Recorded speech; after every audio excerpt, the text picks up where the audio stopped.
And then every once in a while, wasn't Dad hysterical? He would call us all together, or he would send a big email to all the kids. Yeah. Now, not yet, but sometime in the future, we're gonna need this, but not now. We're Right. fine now. Everything's fine now. The emails seemed to get a little bit more dramatic and Right. Yeah. They were was dramatic. indicating he was Right. getting scared because he was having trouble, taking care of himself even and Rosalie. There were probably several years where we all knew they were having problems, but they were adamant about staying in their house. Yeah. And they wouldn't move in with somebody else. They were wanting people to move in Yeah, with them. with them. They asked us multiple times. I'm sure they asked Right. you as well. Oh, yeah. And then, you'd go over there and you would be like, "Oh, the place is like kind of disgusting." And I would be trying to help out, and maybe I should clean something over there at their house in Elmhurst. And Mom would get all upset. You wonder if it was, she had to be aware that something was happening to herself. And she just didn't want others to know that. She Yeah. did not want to be that way. Right. And every day that I took care of her, I was like,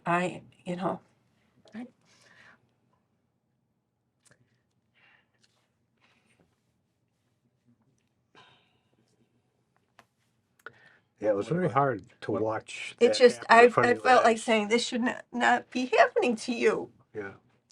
Rosalie had 9 years to watch that happening to Grandpa. Yeah. Right. And that was. What about your dad?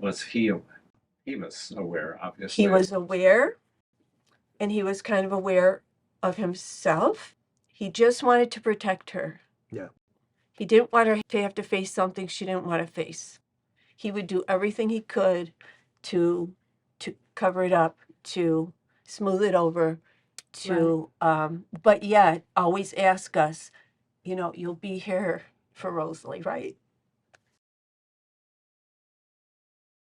He was really taking care of her. Remember, we were going to daycare centers and things, Right.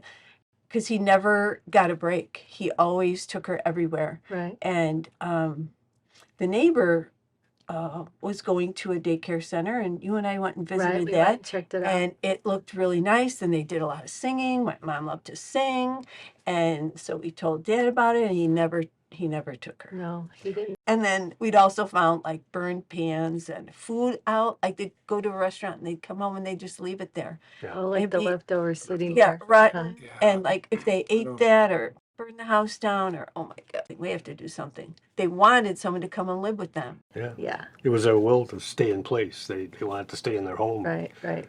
And none of us could make the change to do that. Yeah. So, When we looked at all of our lives, Cindy said, "Oh, they could live with us, but they had no space, and she had 7 children, and they wouldn't be." We thought my dad would be still so active in things near their friends. Plus, we were the closest. Since they wanted to be together, nobody was going to move into their house, but maybe they could move into your house. But it wasn't set up. It wasn't they didn't have an accessible space.